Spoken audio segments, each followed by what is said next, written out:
Hey guys, tonight we journey into the heart of ancient Rome, not to witness its triumphs or politics, but to explore something darker, stranger. While Rome gave us roads, aqueducts, and legal systems, it also gave us some of the most absurd, theatrical, and downright disturbing punishments the ancient world ever saw. So before you get comfortable, take a moment to like the video and subscribe, but only if you genuinely enjoy what I do here. And let me know in the comments where you're tuning in from and what time it is for you. It's always fascinating to see who's joining us from around the world. Now, dim the lights, maybe turn on a fan for that soft background hum, and let's ease into tonight's journey together. Vestals buried alive, the high price of virginity. In ancient Rome, the Vestal virgins were the spiritual equivalent of national Wi-Fi. If they went down, everything went wrong. These women were handpicked before puberty to serve the goddess Vesta, keeper of the eternal flame. Their job? Keep that sacred fire burning, and more importantly, stay away from men. For 30 years. Now, breaking a vow of chastity in ancient Rome wasn't just frowned upon, it was treated like detonating a nuke in the middle of the Senate. If a Vestal was caught fooling around, the punishment was literally being buried alive. Yes, alive. Not metaphorically cancelled, not sent to the naughty corner, straight up entombed underground. Why buried and not, say, executed with a sword like a normal ancient crime? Simple. Romans believed you couldn't spill a Vestal's blood. It would offend the gods. So they found a delightful loophole. Dig a pit, lower her in with a flickering oil lamp, a little bread, and a pitcher of water. Because hey, hydration matters. And then seal her in. Voila, no blood, no mess, no divine tantrums. The poor girl would lie there in the dark, thinking about her life choices while Rome dusted off its hands and moved on. You'd think the guys she got caught with would suffer the same fate, but nah. They were usually whipped to death in public. Still brutal, just quicker. To be fair, becoming a Vestal was a big honor. You got front row seats at the games, travelled in fancy carriages, and even had the power to pardon condemned prisoners with a single word. But all of that came with one little catch. Mess up once, and you're sleeping underground, permanently. And yes, Rome took it that seriously. One famous Vestal, Cornelia, was accused during Emperor Domitian's reign. Before being sentenced, she reportedly shouted, "Does Caesar think I've had sex with a god then? Because no mortal man touched me?" Bold move. Didn't work. So if you're ever feeling overwhelmed by your job, just remember, at least your boss isn't threatening to bury you in a hole with some stale bread and a dusty oil lamp. Rome, where HR policies were written in stone, and fear. Poena cullae, death in a sack, with animal roommates. Ah, ancient Rome, the birthplace of philosophy, architecture, and punishments that sound like fever dreams. Let's talk about poena cullae, which translates to penalty of the sack. And no, this isn't some quirky medieval game show. It's what happened if you committed the ultimate Roman taboo, killing your father. Romans didn't just slap you with a fine or toss you in jail. No. If you murdered dear old dad, they gave you the deluxe punishment package, starring you and 4 unfortunate animals. First, the Romans would tie your hands, maybe give you a moment to reflect on your life choices. Spoiler, you'd made bad ones. Then sew you into a large leather sack. Sounds cozy, right? But it gets better. Joining you in the sack were a dog, for loyalty you lacked, a monkey, because why not add chaos, a snake, to slither through your regrets, and a rooster, perhaps to announce your doom at sunrise. Then the sack, now bursting with bad decisions and animal rage, was hurled into a river, ideally a deep one. The result? A flailing, yelping, screeching, hissing blender of panic and poetic justice. No one really knows why these specific animals were chosen, but historians think it was symbolic. Dogs represented family, monkeys chaos, snakes deceit, and roosters vigilance. Basically, your sins made flesh and feathers. Can you imagine the moment inside that sack? You're being headbutted by a monkey while a snake coils around your leg, the dog's losing its mind, and the rooster thinks it's a Tuesday. If this sounds like the worst escape room ever, you're not far off. The punishment was rare, thankfully, but Rome revived it occasionally just to make a point, usually under emperors who loved the theatrical. It wasn't just about killing the criminal, it was about making a statement, and maybe traumatizing a few spectators while they were at it. So next time your dad makes a lame joke or forgets your birthday, just be glad you weren't born in Rome. Back then, patricide didn't mean therapy. It meant sack time with the serpent circus. Crucifixion. But upside down, flipping the script on suffering. When we hear the word crucifixion, most of us think of one thing: a wooden cross, a slow, agonizing death, and a warning to anyone watching not to mess with the state. It was Rome's signature punishment, brutal, public, and humbling. But leave it to the Romans to occasionally throw in a little creative flair. Enter the inverted crucifixion. Yes, upside down. Because apparently, dying upright wasn't humiliating enough. This method was reserved for special cases, usually people the authorities really wanted to make an example of. Criminals, traitors, and occasionally rebels who insisted on being difficult even in death.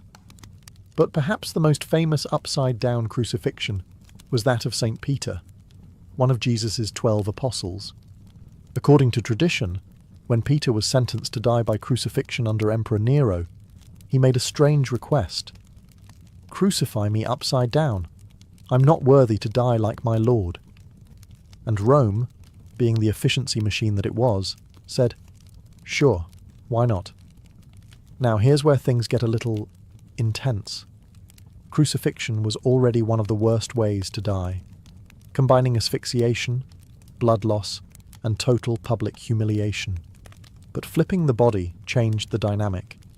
Blood rushed to the head, muscles strained in unnatural ways, breathing became nearly impossible, and it hurt. A lot. Think of it like this. It's the difference between sitting through a boring lecture and sitting through that lecture upside down while someone drives nails into your ankles. Not quite the same vibe. But this wasn't just about suffering. It was about symbolism. An inverted cross became, ironically, a symbol of humility. Peter's choice was meant to show reverence, not rebellion. Unfortunately, that image later got co-opted by horror movies and metal bands, giving it a very different PR spin. The Romans, they didn't care about the symbolism. For them, it was about sending a message. Cross us, and we'll make your death as weird and memorable as possible. So the next time you're hanging out, hopefully not literally, remember that ancient Rome could turn any punishment into performance art. Upside-down crucifixion wasn't just death. It was death with dramatic direction. Decimation, the original team-building exercise with a twist of trauma. When you think of a motivational speech, you might picture a coach yelling, "We win together, we lose together," but in ancient Rome the phrase could easily have been, "We march together," or 1 in 10 of you dies. Welcome to the charming world of decimation, a military punishment so brutal it makes modern boot camp look like a spa day. Here's how it worked. If a Roman unit showed cowardice in battle, tried to desert, or mutinied, the commander had a nuclear option. Not in the explosive sense, more like the psychological warfare sense.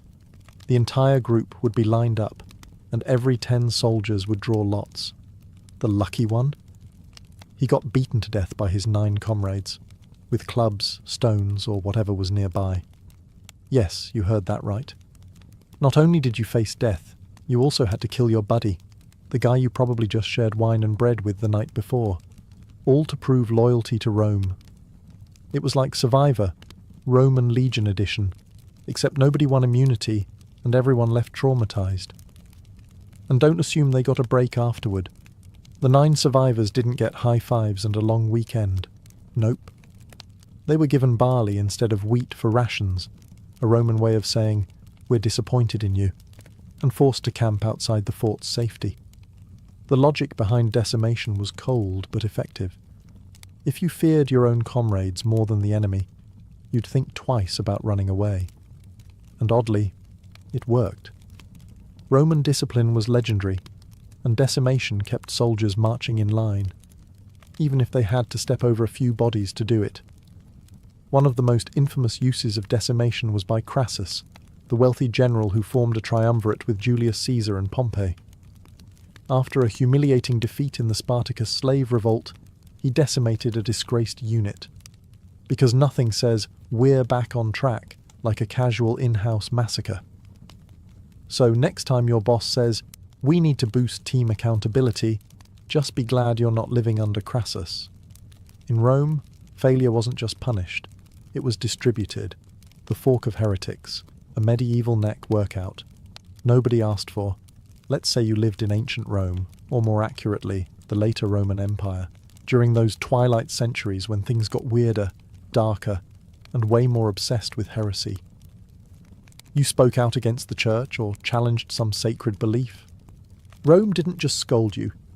It gifted you an accessory you'd never forget, the fork of heretics.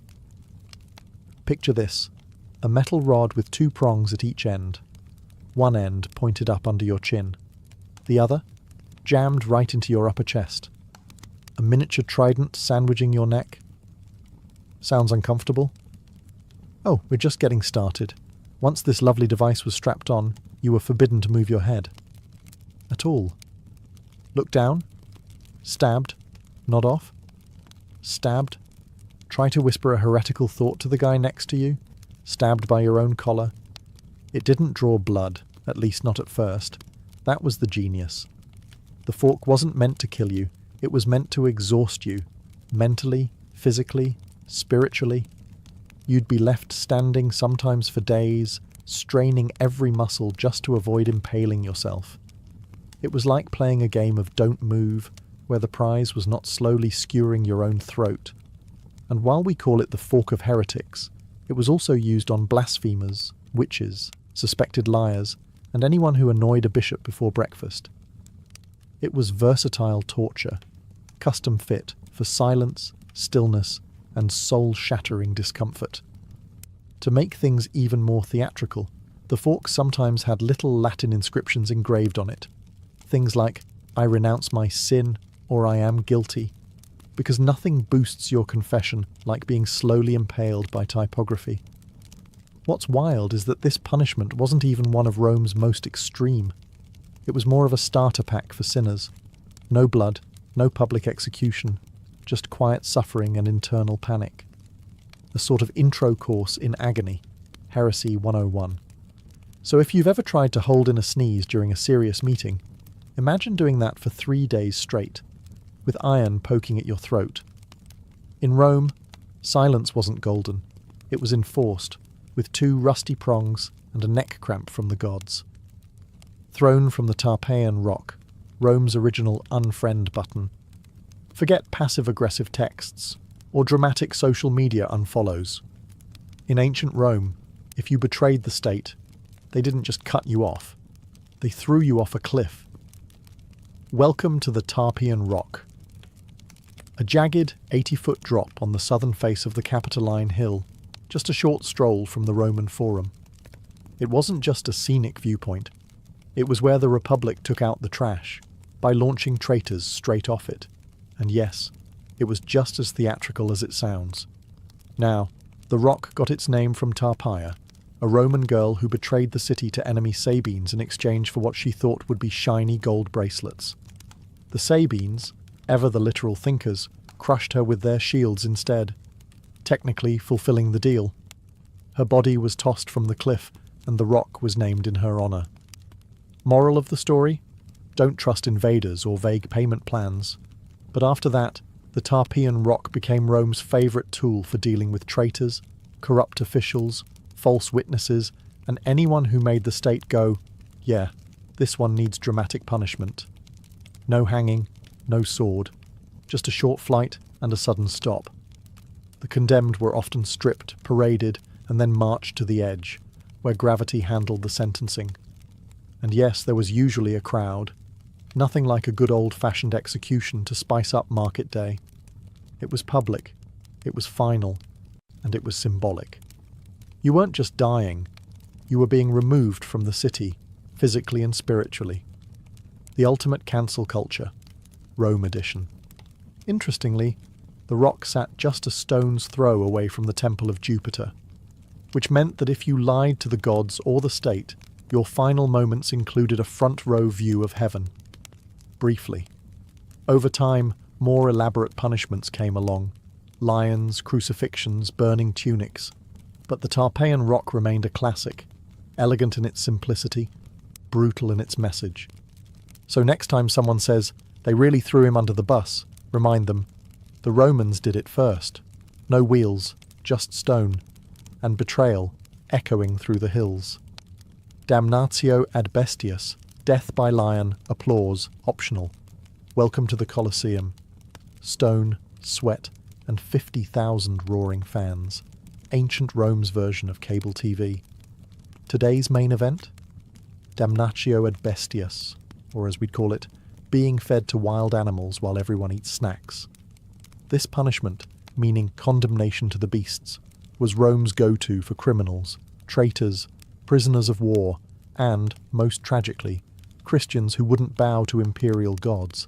And make no mistake, this wasn't just about death. It was about spectacle.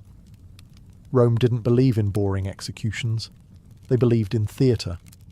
The condemned were tossed into an arena where hungry lions, leopards, bears, or sometimes even elephants were waiting. But here's the twist. Rome being Rome, they often dressed the victims up first. That's right, they turned their deaths into morality plays. One unlucky soul might be dressed as Orpheus, only to be mauled mid-lyre solo. Another might play a mythological villain like Prometheus, only for birds to peck at him in accurate reenactment. It was entertainment, justice, and religious propaganda, all rolled into one fur-covered disaster. You might ask, did they even have a chance to defend themselves? Absolutely not. This wasn't a trial. This was a death sentence wrapped in applause. The crowd came to see blood. And if the lions were sleepy that day, no problem.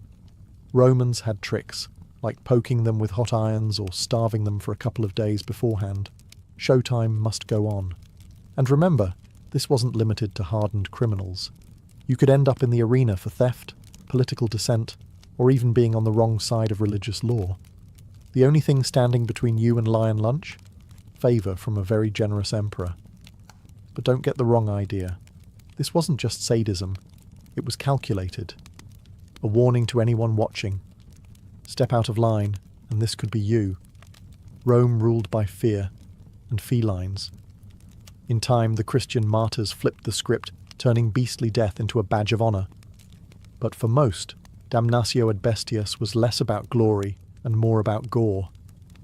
So the next time you grumble about jury duty, be glad it doesn't involve dressing as a myth and dodging leopards. Forced suicide with honour, when Rome let you die with dignity. Kinda in ancient Rome, getting a death sentence didn't always mean you were dragged to the arena or tossed off a cliff. Sometimes, if you were lucky, or rather, politically connected, you got a special kind of punishment. Forced suicide. Sounds contradictory, right? We're not going to kill you, but we strongly suggest you do it yourself. Here's how it worked.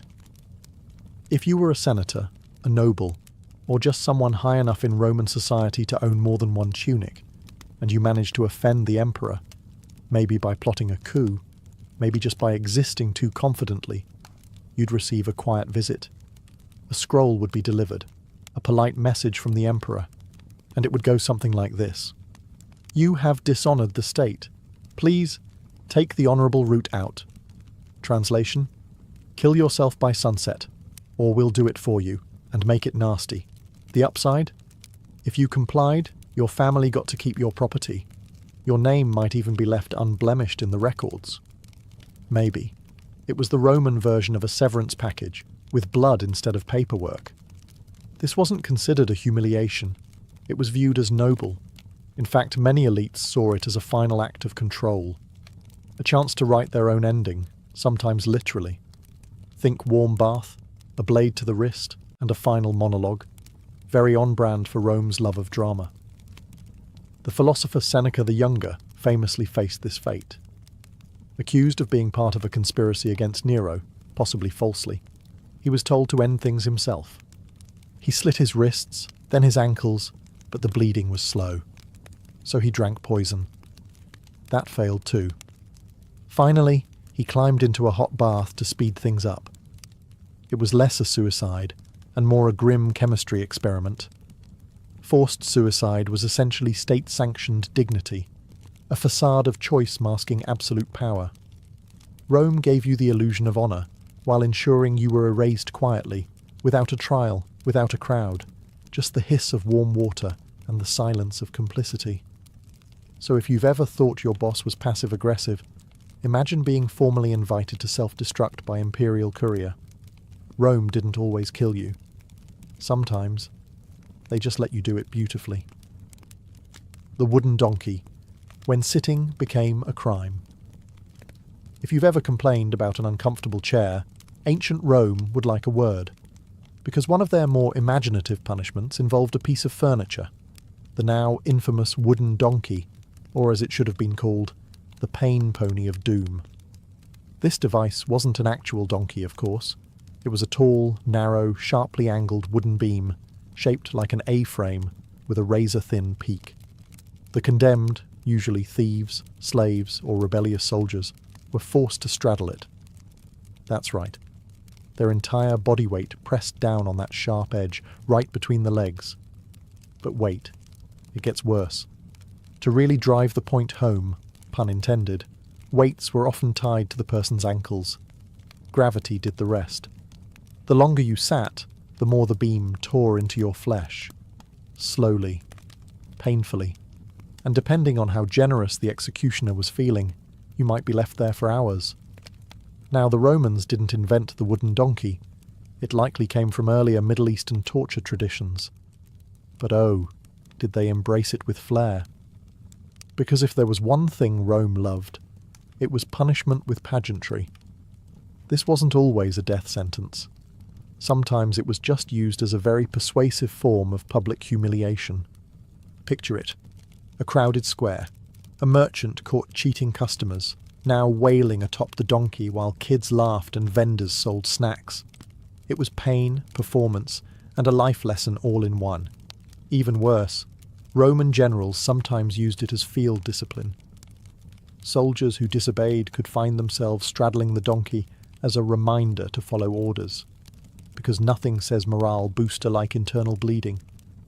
And yes, there were occasional modifications. Some donkeys were metal, some had spikes. One record even mentions a heated version, because apparently Rome was taking feedback and innovating on the fly. It was humiliating, it was brutal, and it turned the simple act of sitting into a punishment that could scar you for life, physically and mentally. So the next time your office chair feels a bit stiff, just remember, at least it's not a sharp triangle and no one's tying rocks to your feet. In ancient Rome, bad posture wasn't your biggest problem. The furniture was. Branding the face, when your mugshot was permanent. In a world without ID cards, background checks, or Google searches, ancient Rome had a simple solution for keeping track of criminals.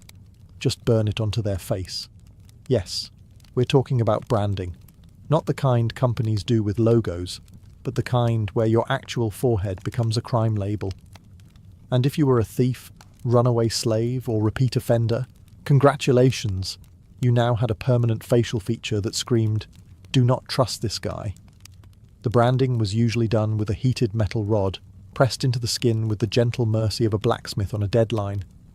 Letters like F for fur, thief, or C for calumnia, false accuser, were scorched onto your forehead or cheek.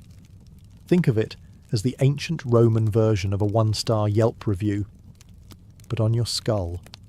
And this wasn't done in some private back room. Oh no. Branding was public, a spectacle, a lesson. The idea was humiliate the criminal, and others will think twice. It wasn't just punishment. It was propaganda, sizzling straight into flesh. Now imagine living with that mark. Walking through the market, everyone knows. Trying to get a job? Good luck. Flirting with someone? Forget it. You weren't a person anymore. You were a walking crime scene. Runaway slaves were especially targeted. Many were branded with the letters FUG, short for fugitivus, meaning escapee. And if they ran again after that, harsher branding, or worse. Slaves weren't just property. They were expected to wear their disobedience like a badge. Some clever folks tried to remove or disguise the marks through cuts, tattoos, or even makeup. But Rome, ever prepared, made those acts punishable too. Tampering with your brand was like trying to Photoshop your criminal record. Didn't fly. Later, emperors like Constantine tried to tone it down, suggesting brands be placed on the hands or legs instead of the face. But even then, the point was the same: permanent shame. So the next time someone says, "Face your consequences," just be glad they don't mean that literally. Because in ancient Rome, they didn't just remember your crime. They made sure your face did too. Tongue removal for blasphemy. Say goodbye to small talk. In ancient Rome, freedom of speech was conditional. You could praise the emperor, debate philosophy, and recite poetry. Just don't blaspheme. Because if you badmouthed the gods, insulted the emperor, or whispered the wrong words in the wrong ears, you might find yourself on the receiving end of a punishment that's both literal and horrifying. Tongue removal. Yes, they really did it. The logic was simple. If your words were dangerous, Rome would silence you, permanently. The process wasn't exactly subtle. There was no anesthesia, no sterile tools, just forceps, iron, and pain. A soldier or executioner would clamp your tongue, slice it off, or in some cases, rip it out entirely. It wasn't surgery. It was state-approved censorship. And it wasn't always about religion. Sure, blaspheming against the gods was a fast track to punishment, especially if you mocked Jupiter in public or questioned the sacred fires. But often, blasphemy meant speaking out against the emperor or the empire's moral order. Basically, if your mouth made powerful people uncomfortable, you were suddenly a medical emergency. One wrong joke, one heretical whisper, one rebellious chant, snip. This punishment wasn't just brutal, it was theatrical. Public tongue removals sent a clear message. Words have power, but ours has more. And even if you survived the ordeal, life afterward wasn't exactly a picnic. You couldn't speak clearly. You couldn't argue your innocence. You couldn't even scream properly. It was isolation through mutilation. A scarlet letter carved not into your skin, but into your silence. Ironically, some of the earliest Christian martyrs suffered this fate. They refused to renounce their faith and kept preaching. Rome couldn't silence their ideas, so it went for the messenger, literally. Of course, the Christians then turned these stories into tales of divine courage, which only made the Romans more furious. If you're thinking this sounds extreme, remember, Rome was obsessed with control, and there's no better way to control a person than by cutting out their voice. So next time someone tells you to hold your tongue, be thankful it's just a figure of speech, because in ancient Rome, they meant it. Breaking on the wheel, when your bones became art.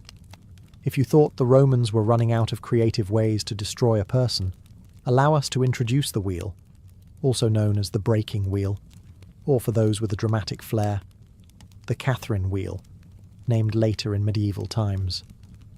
It was less an execution and more a macabre sculpture session using the human body as raw material. Here's how it worked. First, the condemned was tied to a large wooden wheel, arms and legs spread, like a grisly human starfish. Then, an executioner armed with a heavy iron bar would begin the real work, smashing the limbs, one by one, slowly, deliberately. The goal wasn't to kill right away. Oh no.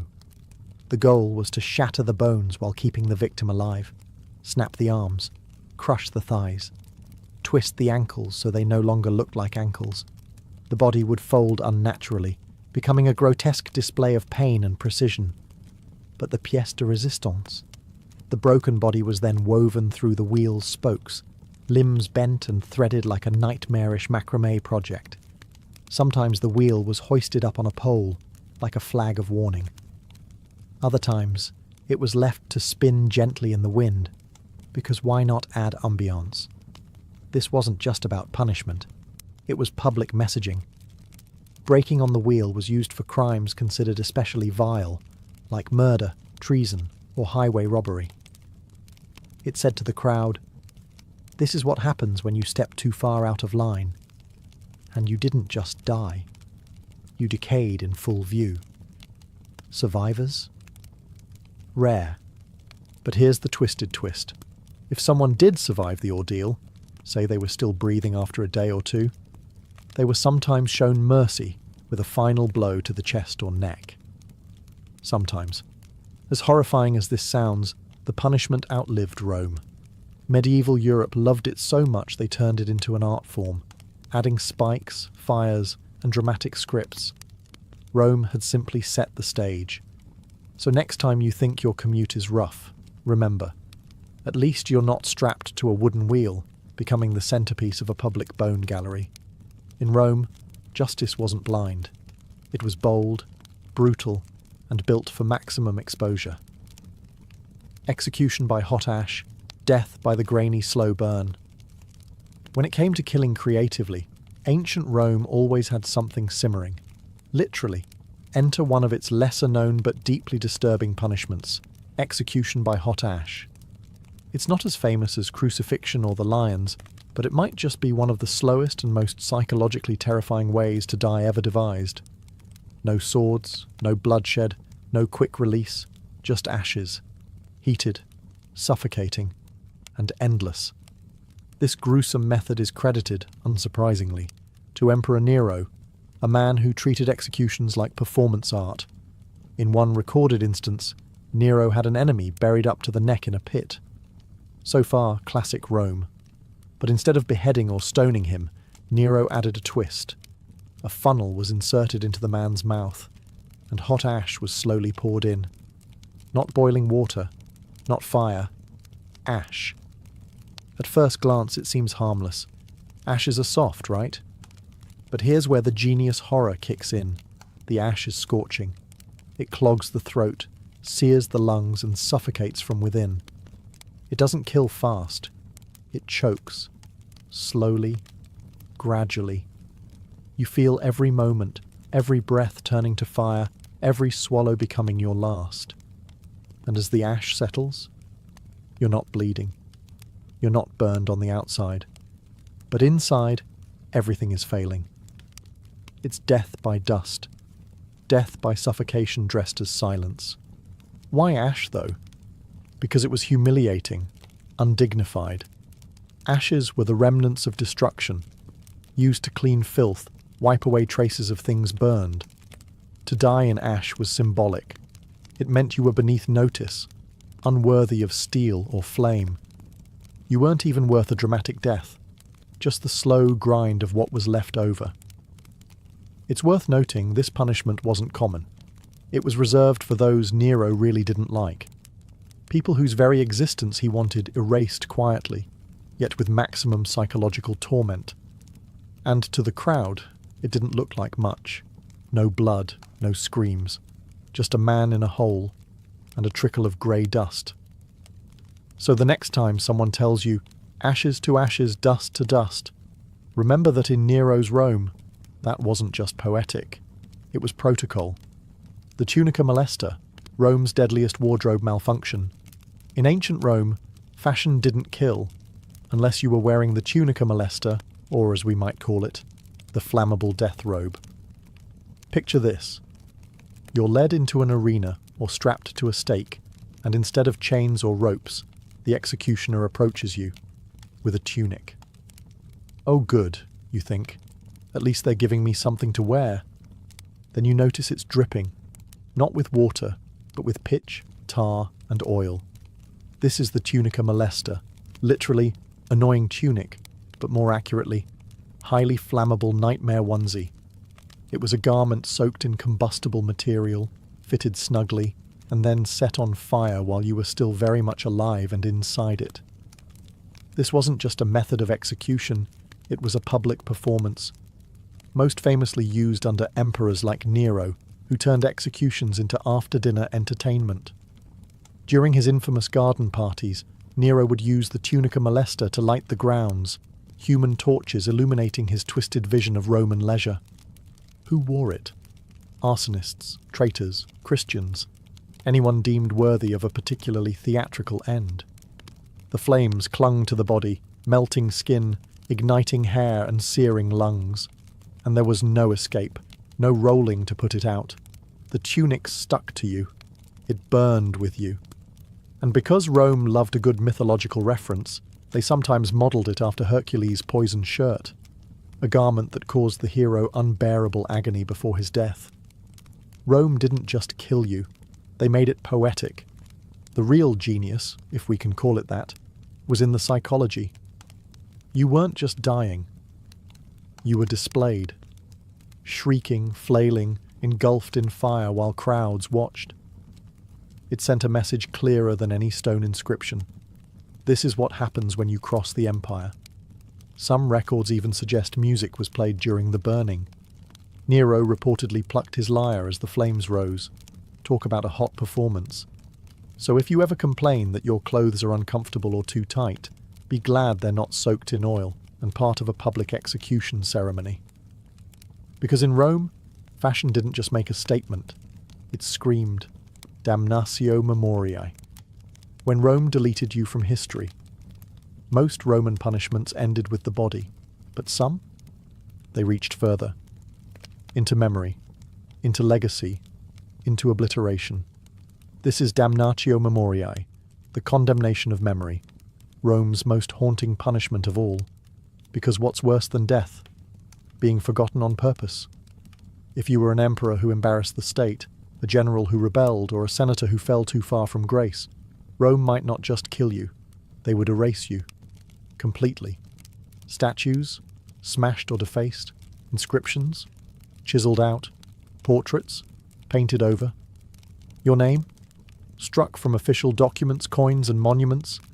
If you had achievements, they were reassigned. If you had supporters, they were silenced. And the most devastating part? It worked. Many of the people subjected to damnatio memoriae were powerful, known, feared. Yet today, we don't even remember their names, because Rome was that good at deletion. Whole reigns vanish into silence. It's historical vaporization. One of the most famous examples was Emperor Geta, brother of Caracalla. After Caracalla had him assassinated, in their own mother's arms no less, he didn't stop there. He ordered Geta's image removed from every mosaic, painting, and bust. Thousands of inscriptions were edited, his name scratched out by hand. In some surviving art, you can still see the ghost of Geta's figure, awkward gaps, half faces, names partially scraped away. It's chilling, like history caught in the act of forgetting. But damnatio memoriae wasn't just about vengeance. It was about control. If Rome could rewrite the past, it could sculpt the future. If you could make it seem like someone never existed, then maybe their ideas didn't exist either. It was the empire's way of saying, you were never here, and if anyone says otherwise, they'll be next. There's something terrifyingly modern about it too. We talk today about cancel culture, social erasure, reputations destroyed in hours. But Rome was doing it 2,000 years ago, just with chisels instead of tweets. So as we close this strange journey through Rome's most bizarre punishments, remember this: the cruelest punishment wasn't fire, or lions, or ropes. It was the silence that followed. Because in ancient Rome, the worst thing that could happen to you was to be forgotten. In the early 1800s, the American landscape stretched endlessly westward, wild, unknown, and whispering promises to those bold enough to chase them. The East, crowded with cities, factories, and fading farmland, had begun to feel tight, constrictive. But the West, that was the dream. A blank canvas with just enough danger to make the paint stick. It began as a whisper, in taverns, in church pews, around dinner tables. Stories of open land, of rivers that shimmered like silver, of valleys that bloomed without effort. The Louisiana Purchase in 1803 had more than doubled the size of the young United States. Suddenly, there was space, unimaginable space, and it belonged to no one, or so the government claimed. For many, the West was more than a direction on a compass. It was a fresh start, a place where your name didn't carry your debts, where nobody asked where you were from, only what you could do with your hands. It called to dreamers and desperados alike, farmers looking for new soil, widows seeking peace, and adventurers chasing legends carved out of campfire tales. There were no highways, no guarantees, and no second chances. Every journey westward began with uncertainty. Would the wagon survive the mountains? Would the river freeze too soon? Would there be food on the other side? And yet, tens of thousands went. Entire families, with infants swaddled in flour sacks and grandmothers tucked between crates of salted pork, set off into the unknown. To go west was to gamble everything, but to stay behind felt like surrendering to a life of limits. The frontier wasn't just a place on a map.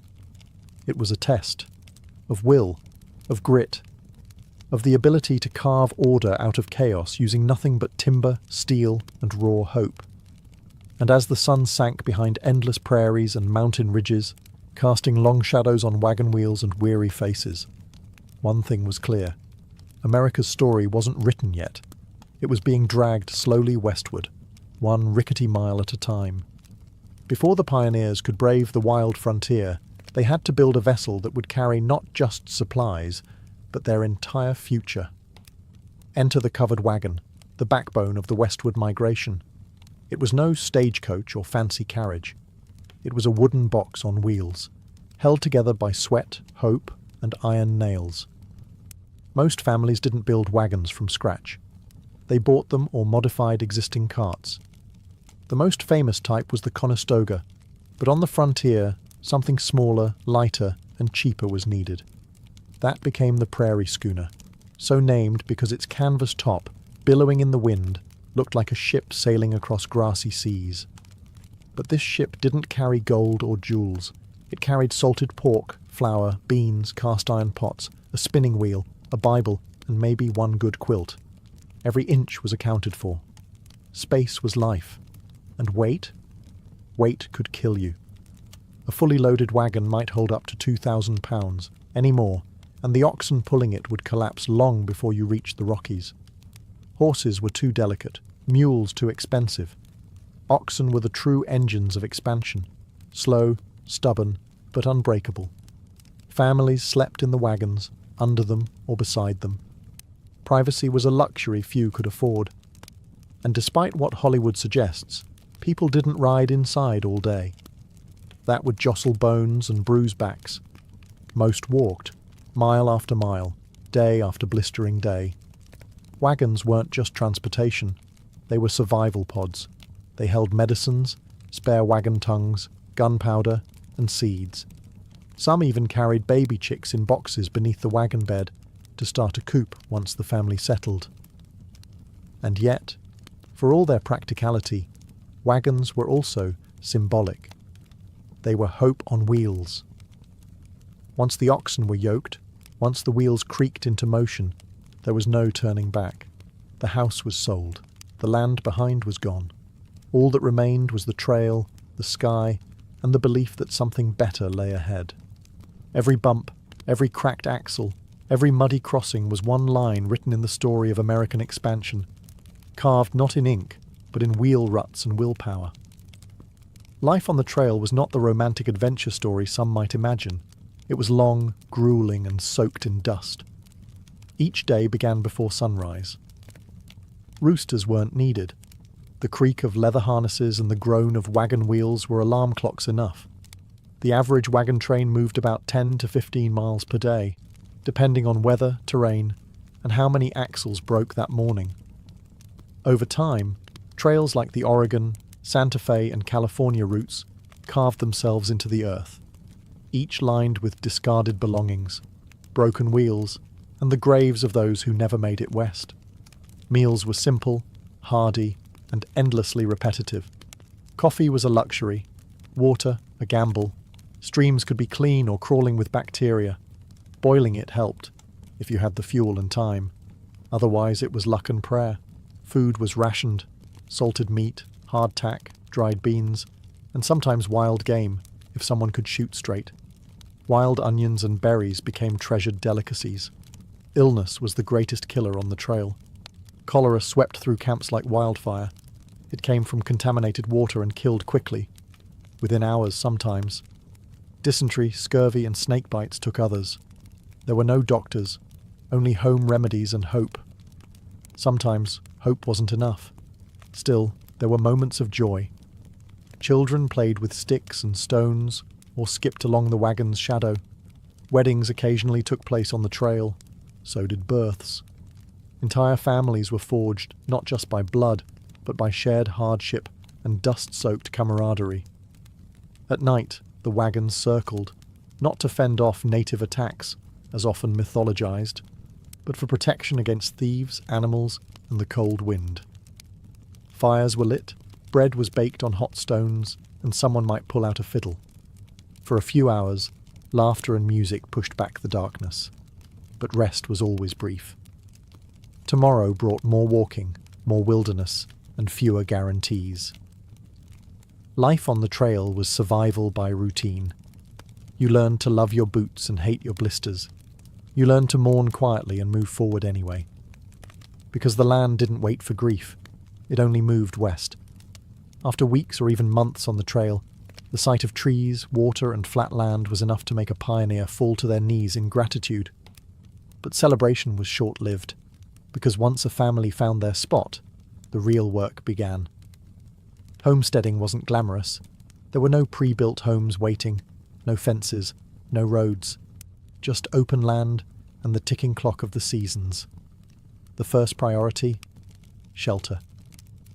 Usually a one-room log cabin, barely large enough to hold the family that built it. Tools were limited, and every log had to be felled, trimmed, and hauled by hand or oxen. No chainsaws, no blueprints, just axes, grit, and guesswork. Most cabins had dirt floors, which turned to mud in the rain and froze solid in winter. Windows were often just holes covered with animal hide or greased paper to let in light while keeping out the worst of the cold. A chimney was luxury. Many cabins started with simple holes in the roof to vent smoke. You coughed a lot. Inside, the family slept on piles of straw, furs, or corn husks. Beds were made from rope strung across wooden frames. If you were lucky, the gaps between logs were sealed with mud and moss to keep out the wind. If you weren't, the wind came in anyway. And then came the first winter, the season that tested every soul. If the family hadn't stored enough firewood or food, the months ahead could mean starvation or frostbite. Snowstorms might trap them inside for days. Coyotes howled in the dark. Wolves circled. But still the frontier spirit endured. Families made candles from animal fat. Children learned to patch clothes and cook over open fires. They read from the Bible by firelight. They wrote letters home, if there was a place to send them. Neighbours were few and far between. But when a new cabin appeared on the horizon, help was offered. A shared roof raising, a borrowed cow, a hot meal. Survival wasn't about toughness. It was about community. One family couldn't last, but 10 might. The first winter on the frontier wasn't just cold. It was a quiet crucible, where dreams were either hardened into resolve or buried beneath the snow. On the American frontier, strength wasn't measured in muscle alone. It was measured in endurance, sacrifice, and quiet, relentless courage. And no one embodied that more than frontier women. Forget the dainty damsels of dime novels. These women were warriors in aprons. The moment they stepped off the wagon, they became builders, farmers, midwives, butchers, doctors, and teachers, all wrapped into one. If something needed doing, they did it, because there was no one else. They woke before dawn to churn butter, bake bread, and milk cows, all before most men even rubbed their eyes. They planted gardens, preserved food, tended to livestock, and sewed everything the family wore, often from scratch. In times of sickness, they administered herbal remedies. In childbirth, they acted as midwives, sometimes for neighbours, sometimes for themselves, alone. A woman on the frontier could kill a snake with a shovel in the morning and teach her children to read by afternoon. She might lose a child to fever and still have dinner on the table by sundown. Guns were no stranger to their hands.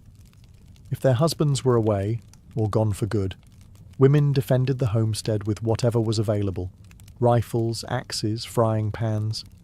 There are stories of women fending off wolves, outlaws, and even raiders, all while holding a baby on one hip. Loneliness was the enemy too.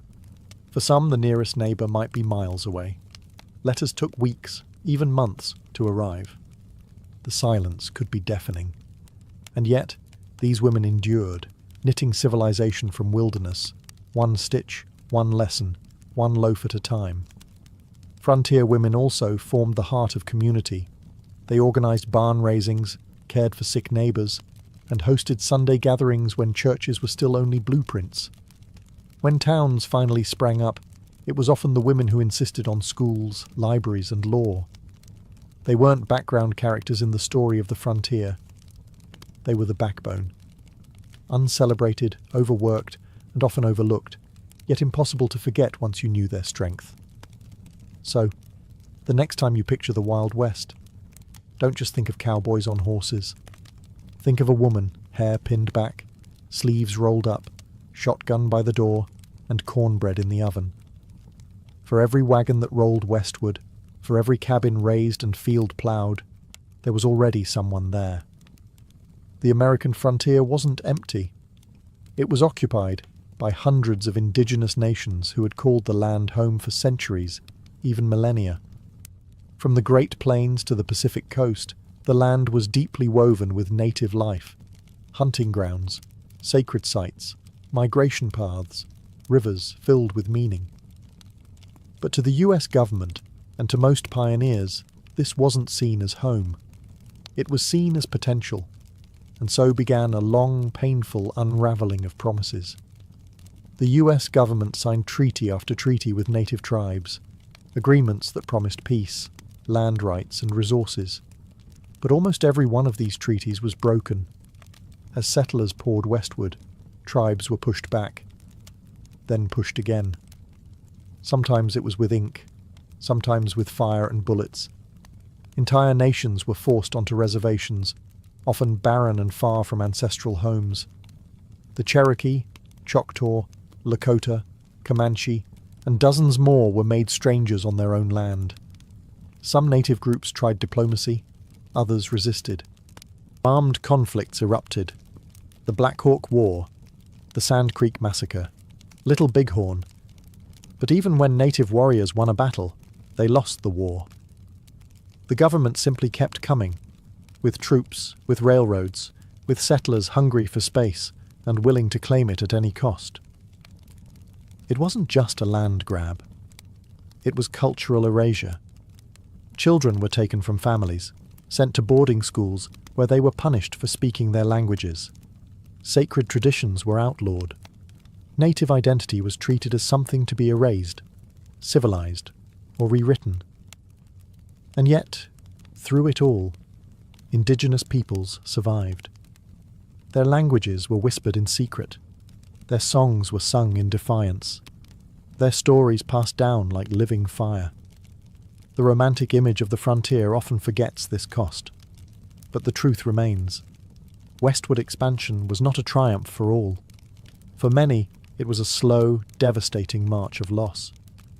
To understand the American frontier is to hold both truths at once: the resilience of pioneers and the tragedy of the people they displaced. Because history, like the land itself, holds more than one story. On the American frontier, law and order arrived late, and sometimes not at all. In many newly settled towns, there were no police, no courthouses, and no jails. Justice was less about due process and more about who had the loudest voice, the fastest draw, or the biggest gang behind them. In short, the law on the frontier wore many faces, and not all of them were good guys. At first, it was the vigilantes who stepped in. Citizens' committees would form when a crime was committed. A horse stolen, a shop robbed, or worse. They held makeshift trials in saloons or under trees. And if guilt was assumed, punishment came fast. A bullet, a rope, or being run out of town with a warning and a bruised ego. Eventually, the towns grew, and with them came lawmen, sheriffs, marshals, and deputies. Names like Wyatt Earp, Bat Masterson, and Wild Bill Hickok became legend. Some were brave, some were crooked. Most were a little of both. With a tin badge and a revolver, they were the thin line between chaos and order. But just as quickly as lawmen arrived, so did the outlaws. The frontier was a magnet for drifters, deserters, gamblers, and gunslingers looking to vanish into the dust. Men like Billy the Kid, Jesse James, and Butch Cassidy didn't just rob banks and trains. They captured imaginations. Newspapers turned them into folk heroes, even as they left trails of bodies and broken safes behind. Frontier justice was unpredictable. A man could be hanged for stealing a horse, or walk free after a murder if the jury liked his story better. Bribes worked. So did threats. And sometimes, justice was just revenge in a fancier hat. Even the courtroom, when it existed, was often little more than a general store with a judge who also ran the hardware counter. Despite the chaos, or maybe because of it, frontier communities slowly built systems of law. Judges replaced vigilantes. Prisons replaced tree limbs. But the myths never died, and maybe they never will. Because on the edge of the known world, justice wasn't blind. It was armed, dusty, and didn't ask twice. At first, the American frontier moved at the speed of a wagon wheel, slow, creaky, and weather permitting. But by the mid to late 1800s, the silence of the prairie was shattered by a new sound. The steam whistle. The arrival of the railroad changed everything. Suddenly, journeys that once took months by wagon could be completed in days. The Transcontinental Railroad, completed in 1869, connected east to west in a steel embrace that transformed the frontier from wilderness into a corridor of commerce. Settlers flooded in. Towns popped up overnight beside new depots, and goods, everything from stoves to sewing needles, arrived by train, no longer hoarded or handmade. For pioneers, the railroad meant survival. It meant medicine could arrive before a fever turned deadly. It meant crops could be sold beyond the local market. It meant letters, long delayed by weather and rivers, could now travel in days. The frontier became less of a gamble and more of a calculated risk. But the railroad didn't come alone. Alongside it ran the telegraph wire, thin, humming strands of copper that stitched the country together with dots and dashes. The telegraph gave the frontier something it had never had before: instant communication. A rancher in Wyoming could get news of a presidential election within minutes. A sheriff could call for help from 100 miles away. Isolation, the great fear of the early pioneer, was dying, one beep at a time. The impact was huge. Economies expanded. Government reached farther. Law enforcement got faster. But not everyone welcomed it. Indigenous tribes saw railroads and telegraph poles as intrusions. Signals that the land they once roamed freely was now bound by wires and owned in sections. Some fought back, sabotaging lines, derailing trains, delaying the inevitable. Yet progress rolled on. The iron horse was unstoppable. Towns that the railroad skipped were left to wither. Others boomed, becoming cities almost overnight. The wilderness was shrinking, mile by mile, rail by rail. And while the frontier spirit didn't disappear, it was no longer isolated. It was plugged in, connected, and commercialized. The frontier was still wild, but now it ran on steam and signals. By the end of the 19th century, something profound had changed. The line that once separated wilderness from settlement, the famed frontier line, had blurred, faded, and finally disappeared. In 1890, the US Census Bureau officially declared, "There can hardly be said to be a frontier line." In other words, the American frontier was closed. The great push westward was over. The forests had been cleared. The railroads linked coast to coast. The buffalo were nearly gone. Tribes were confined to reservations. The land, once vast and mysterious, had been measured, mapped, and sold by the acre. But what did that mean? For some, it meant victory. The dream had been realized, a continent tamed, a nation stretched from sea to sea. For others, especially native peoples and displaced communities, it meant erasure, loss, and a bitter silence where homelands had once been. Yet the end of the frontier wasn't just about geography, it was about identity. The rugged individualism, the myth of the lone pioneer, the campfire stories of heroism and hardship, these didn't vanish. They became legend. Writers like Frederick Jackson Turner argued that the frontier had shaped the very soul of America, its democracy, its grit, its restlessness. The frontier taught Americans to adapt, to survive, to rely on themselves and their neighbors. It gave birth to the cowboy, the log cabin president, the gold rush prospector, all icons woven into the fabric of national myth. But the reality was messier. The frontier was sweat, dirt, disease, and death. It was brave and brutal, hopeful and unjust. It was full of contradictions, and its legacy remains a reflection of that tension. Today the frontier lives on, not in geography, but in spirit, in the idea that pushing into the unknown, whether it's land, science, or space, defines what it means to be American. The wagons no longer roll, the cabins are museums, the trails are highways. But if you listen closely, you can still hear echoes in the prairie wind, carried on stories passed down from those who dared to go farther. The American frontier didn't vanish. It became the foundation. Nimrum. Before there were instruments, there was rhythm, the beat of a foot on earth, the clap of two hands, the thump of a heart in a quiet chest. Music did not begin with wood or string or bone. It began with the body. It began with breath. Tens of thousands of years ago, long before writing, agriculture, or architecture, early humans found something extraordinary in sound. In caves and on plains, around fires and in forests, they discovered that certain movements, a stomp, a shout, a whistle, could stir emotion, call attention, or even comfort fear. Music, it seems, is not a cultural invention. It is a biological instinct. Imagine a small group of hunter-gatherers huddled in the flickering light of a fire. One begins to hum, a low rising tone. Another claps in rhythm. A third starts to mimic bird calls. There are no words, just sound. And in that moment, they are no longer just individuals surviving the elements. They are connected. They are human. Before the flute, before the drum, sound itself was sacred. Many anthropologists believe that early music may have emerged from imitation, copying animal calls for hunting or mimicking natural sounds to communicate across distances. But at some point, these sounds crossed the line from utility to expression.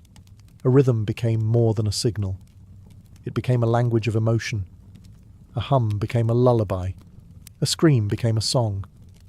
There's a theory that music came before language, or at least alongside it, that before we spoke, we sang. Infants even today respond more instinctively to tone and melody than to speech. Something about pitch, rhythm, and vibration is hardwired into us. We didn't just invent music, we remembered it. And perhaps most beautifully, these first sounds weren't reserved for the elite or the gifted. They were universal, a shared experience of early humans across continents. Music was made in Africa, Asia, Europe. Anywhere there were voices and hands and something to strike or shake. Before the first flute was carved from bone, before strings were stretched and drums were skinned, humans already knew sound could move the soul. And that was just the beginning. In the chill of Ice Age Europe, where mammoths roamed and glaciers carved the land, a quiet revolution took place, not in tools or fire, but in sound. Somewhere in a cave, an early human picked up a hollow bird bone, bored a few holes into it, and blew. Out came a tone. Pure, haunting, intentional. This was no accident. This was the birth of the musical instrument. Archaeologists have uncovered bone flutes dating back over 40,000 years, making them some of the oldest known instruments on Earth.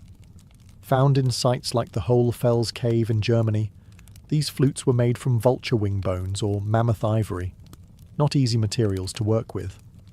But their makers took the time to carve finger holes at precise intervals, allowing for a range of notes. That precision tells us something profound. This wasn't random. It was music. Structured, repeatable, crafted for expression. Why did they do it? Perhaps the sound mimicked birdsong, a call to nature. Perhaps it accompanied rituals, marking the transition from life to death or the passage of seasons. Or maybe, just maybe, someone made a flute because they wanted to make beauty in the darkness. It's easy to think of prehistoric humans as crude, focused solely on survival. But the flute suggests otherwise. It speaks of creativity, of a mind that looked at a bone and didn't see food, but possibility. These instruments also imply community. A flute played alone makes music, yes, but in a group, it creates rhythm, harmony, and shared experience. Around a fire, flutes may have joined voices, clapping or drumming on logs and stones. The music would rise, echoing off cave walls, the first concerts in human history. And consider this. These Ice Age flutes predate the invention of agriculture, the wheel, and even writing.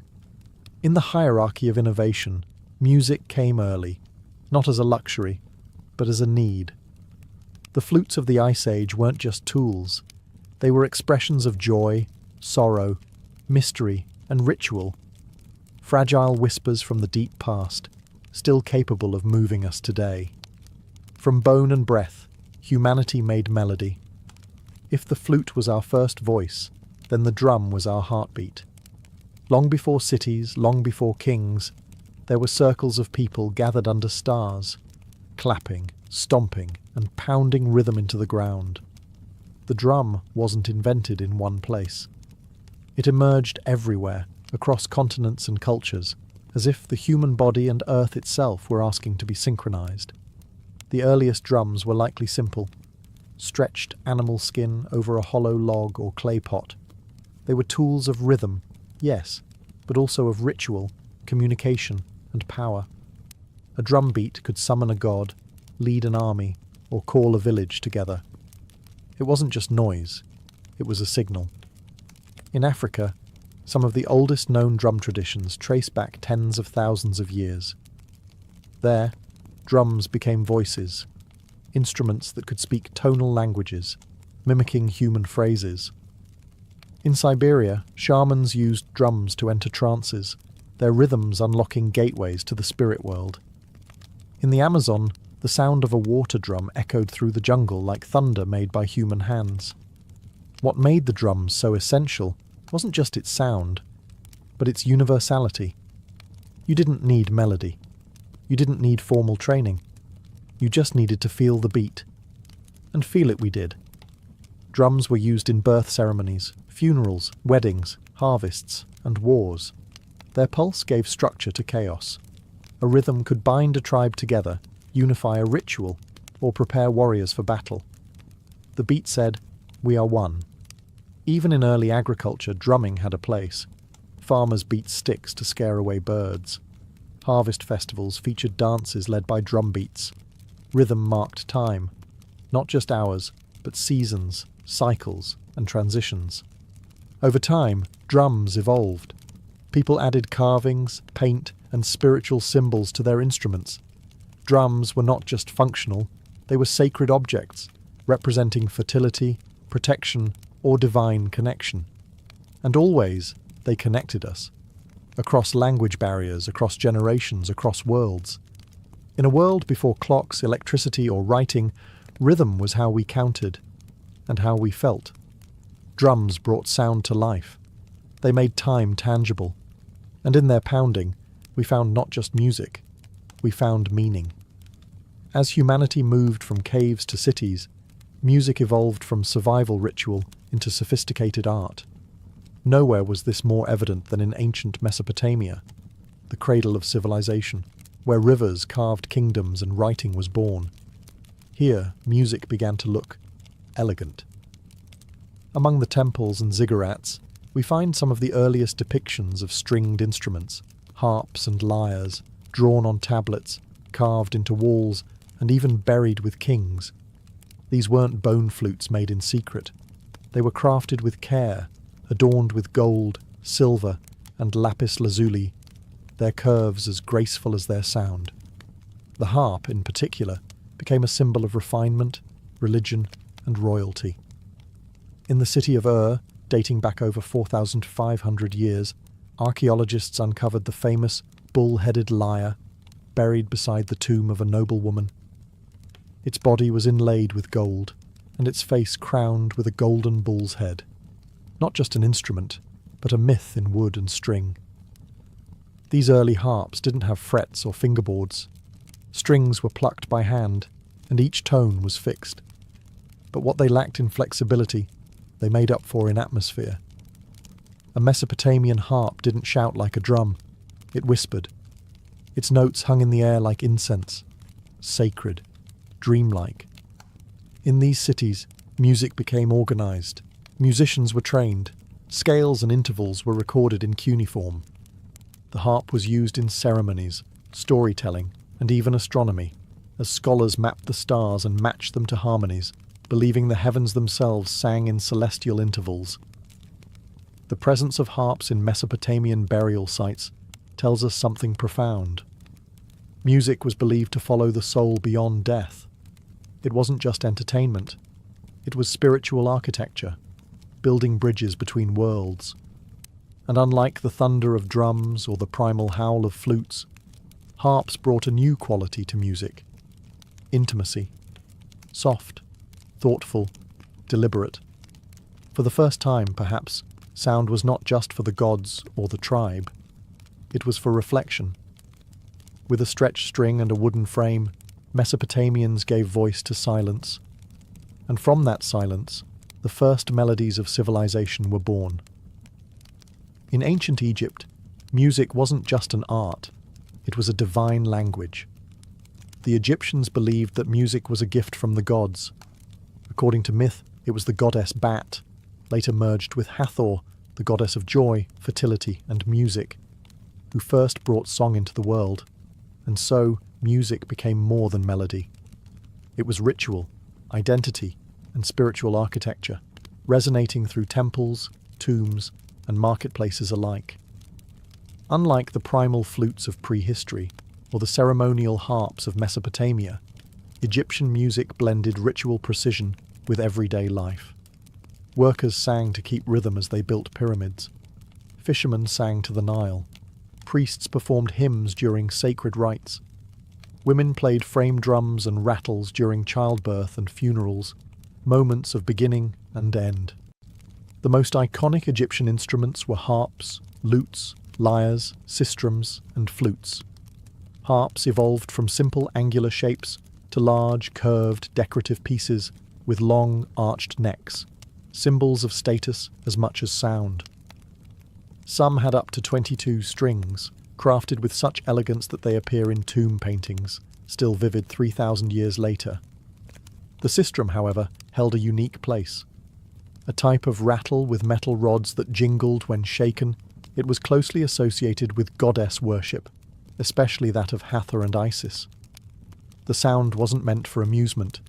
It was meant to awaken the divine, to shake off evil, and to protect the soul during ceremonies.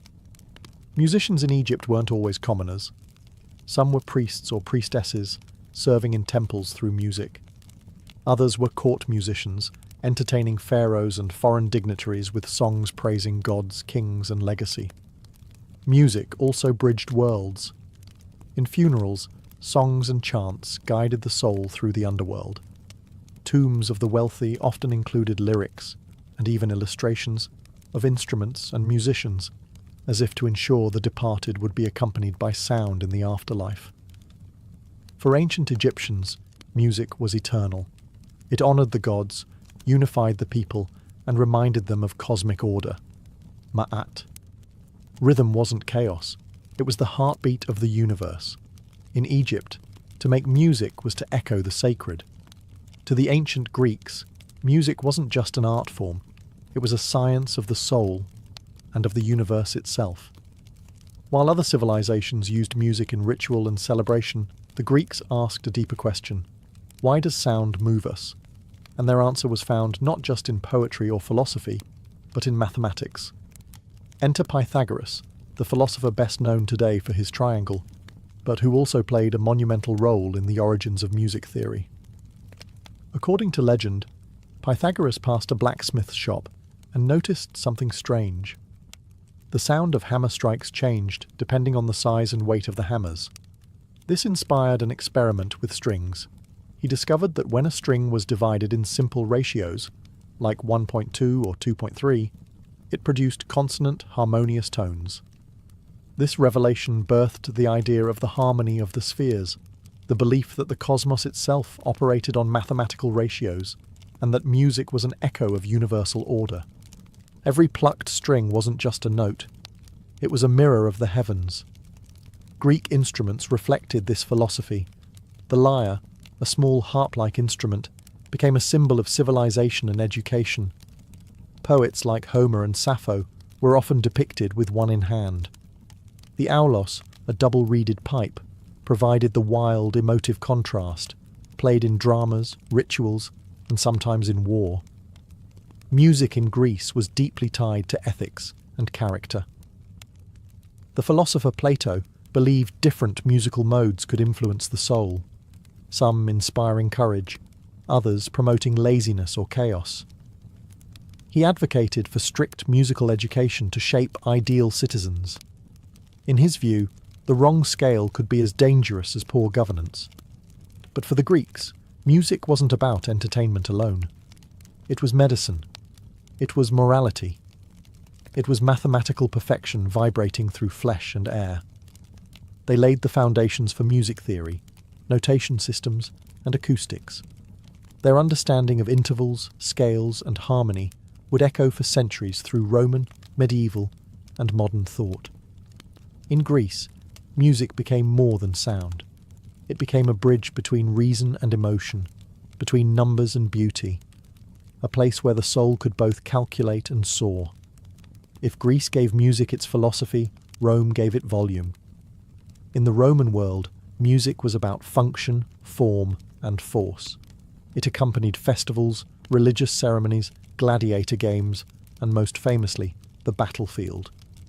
Where the Greeks saw music as a bridge to the divine, the Romans saw it as a tool of order and empire. One of the most iconic instruments of Roman power was the cornu, a massive, curved brass horn shaped like a G and often taller than the soldier who carried it. The cornu wasn't for melody, it was for command. Its blast signalled troop movements, battle charges, and retreat orders across noisy battlefields. Roman generals didn't just shout, they orchestrated war. Alongside the cornu was the tuba, no relation to the modern one, a straight trumpet that could cut through the chaos of combat. Together, these instruments helped keep the Roman army, the most disciplined force in the world, moving in sync. Imagine tens of thousands of soldiers marching in time to the brassy, haunting calls of these ancient horns. It wasn't just organization. It was psychological warfare. But Roman music wasn't all military. In temples, tibiae, double flutes, accompanied sacred rites. In arenas, music opened gladiator games, not unlike a modern national anthem before a sporting event. At banquets, lyres and hydraulis, an early water-powered pipe organ, created ambience for elite guests. Music flowed through Roman daily life like wine, structured, performative, essential. They borrowed heavily from the Greeks, but reworked everything to fit their own ethos. Where Greece emphasized individual expression and introspection, Rome emphasized public spectacle and control. Music was entertainment and propaganda, and when Rome absorbed Egypt, Judea, Gaul, and beyond, it absorbed their sounds too. Roman music became a mosaic, blending African rhythms, Eastern melodies, and Mediterranean instruments into something vast and ever-evolving. Yet unlike Greek philosophers, Roman thinkers wrote little about the theory of music. They played it, used it, marched to it, but rarely analysed it. For Rome, sound was a means, not a mystery. In the end, Rome didn't refine music. It amplified it, until even the farthest provinces heard the beat of the empire's drums. While the West marched to the rhythms of empire, the East was exploring something else, the soul of sound. In ancient India, music was not merely an art form, it was a path to the divine. Rooted in the Vedas, some of the oldest sacred texts in existence, Indian music began as chant. The Samaveda, in particular, was a collection of hymns designed not just to be read, but sung. These chants followed intricate melodic patterns called saman, meant to elevate consciousness and harmonize the universe. As Indian civilization evolved, so did its instruments. The veena, an early stringed instrument, became associated with Saraswati, goddess of knowledge and the arts. The mridangam, a barrel-shaped drum, kept time during sacred performances. Every note, every rhythm was tied to ragas and talas, melodic and rhythmic frameworks that were believed to evoke specific emotions, times of day, even spiritual states. Music wasn't for entertainment. It was discipline, meditation, a way to balance inner energies and touch the eternal. Meanwhile, in ancient China, music was equally sacred, but also political. The legendary Emperor Shun, one of China's mythical 5 emperors, was said to have harmonized the empire through music. Chinese philosophy, especially Confucianism, held that proper music led to moral behavior and social order. The right notes created harmony not just in the soul, but in the state. Instruments were carefully designed to reflect cosmic balance. The guqin, a 7-stringed zither, was played in solitude by scholars and sages. Its soft, meditative tones, meant to reflect introspection and virtue. The sheng, a mouth-blown reed instrument, symbolized unity through its many pipes working as one. The bianzhong, a set of bronze bells, was used in royal courts to represent hierarchy and ritual structure. Chinese music was tuned to precise mathematical intervals that matched natural cycles, aligning humanity with the heavens. In both India and China, music was not separate from life. It was life, a mirror of the cosmos, a code of discipline, a sacred pulse. While Rome used music to conquer, the East used it to commune, with the divine, with nature, with the self. From the thrum of bone flutes in Ice Age caves to the shimmering strings of Mesopotamia, from Egyptian sistrums that summoned gods to Chinese zithers that calmed emperors. Music has always been more than entertainment. It is a language without borders, a force that predates empires and outlasts them. But why has music endured when so many other inventions have faded? Because music speaks directly to something we can't explain, the emotional center of our being. It comforts, warns, excites, unites, mourns. It's what a lullaby offers to a crying child, what a funeral drum says when words fall short, what a national anthem stirs before a battle or a game. Music is intuitive. A melody from the Andes can move someone in Africa. A drum beat from a Polynesian island might feel familiar to someone in Scandinavia. It's not the notes we recognize. It's the feeling they carry. And music is flexible. It adapts. It absorbs. It survives colonization, migration, war, and revolution. Instruments cross oceans. Songs change languages. Scales evolve. But the core remains. Rhythm, tone, expression. Across history, we've used music to define identity. Tribes, nations, religions, revolutions, all have had their songs, but we've also used it to transcend identity, to collaborate, to connect. Music doesn't require a shared tongue. It only requires ears and a heart that listens. Modern science now confirms what ancient wisdom intuited. Music alters brainwaves, reduces stress, and triggers memory. Alzheimer's patients, even when words vanish, remember melodies. Soldiers cope with trauma through sound. Babies respond to lullabies before they can speak. We've turned music into therapy, into protest, into worship, into business, into life. In a world fractured by language, belief, and geography, music remains a rare constant, a human signature that traces back to our earliest ancestors, blowing into bird bones and thumping rhythm into stone. No matter how far we advance, in AI, in space, in technology, music reminds us of our origins. It reminds us that we are not machines. We are feeling, thinking, dreaming beings. And as long as we live, we will keep making music. Because long before we had stories to tell, we had sound. And sound made us human.